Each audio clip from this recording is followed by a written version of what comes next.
balik lagi sama saya Ji dan Syarul dengan NIM 2313300 dan 46 dengan mata kuliah penulisan berita dan artikel. Lagi-lagi Pak Adi memberikan tugas kita setiap minggunya, setiap pertemuannya harus membuat learning journal. Learning journal ini yang pertemuan ke-10 dan nanti minggu depan kita harus membuat makalah lagi. Dan kita juga harus membuat artikel yang ditulis. Jadi sekarang apa aja yang dibahas? Oke, kita mulai check it out. Di sini kita akan membahas apa aja yang dipelajari, apa yang ditampilkan dari PPT Pak Adi. Yang pertama itu Pak Adi menunjukkan sebuah amanat dari Tri Perguruan Tinggi. Apa aja sih amanat dari Tridharma Perguruan Tinggi? Tridharma Perguruan Tinggi dulu. Yang pertama itu apa aja? Yaitu mengabdi, pembelajaran, mengabdi, dan penelitian dan mengabdi. Itu ada 3: pembelajaran, penelitian, dan pengabdian kepada masyarakat. Nah, amanatnya itu ada 2: penyebaran luasan ilmu pengetahuan dan teknologi. Terus ada ajas manfaat. Terus destinasi hasil temuan ilmiah kepada yang pertama itu sivitas akademia. Terus ada stakeholders. Nah, itu yang dijelaskan oleh Pak Hadi.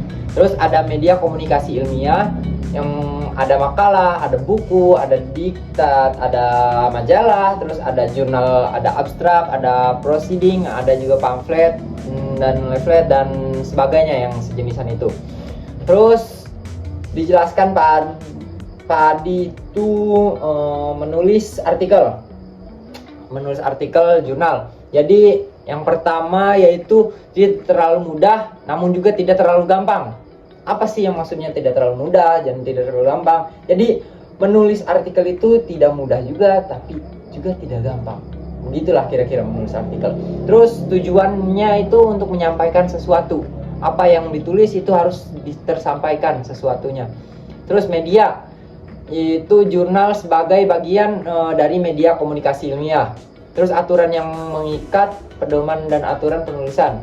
Fungsinya, fungsi ilmiah, fungsi sosial, fungsi ekspresi.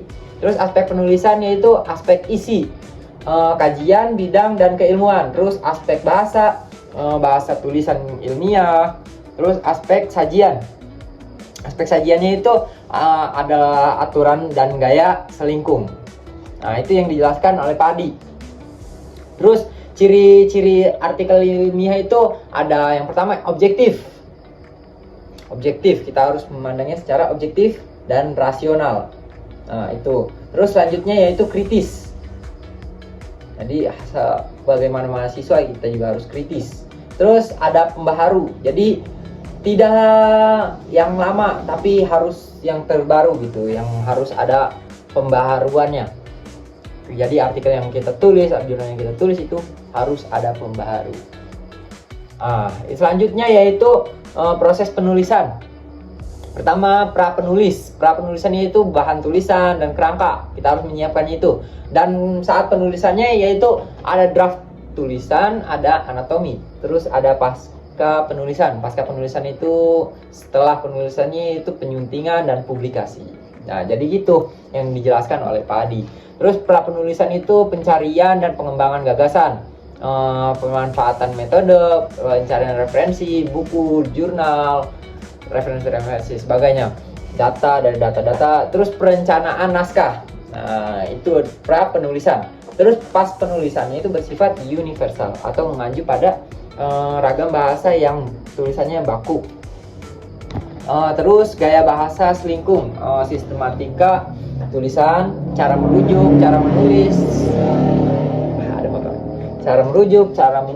cara menulis daftar rujukan, terus cara tabel, penyajian gambar, terus penulisan identitas penulis. Terus juga ada draft kasar tulisan.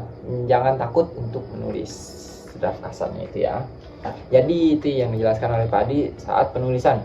Terus anatomi penulisan itu ada judul, ada nama penulis, ada abstrak, kata kunci, pendahuluan, ada teoritis ataupun empiris, metode, hasil dan pembahasan, simpulan dan saran, dan daftar pustaka. Nah, itu adalah jurnal yang dijelaskan oleh Pak Adi untuk kita ya kan, karena kita harus mengupload artikel dan artikel jurnalnya itu ya, kita harus upload sebelum UAS agar mendapatkan nilai yang A.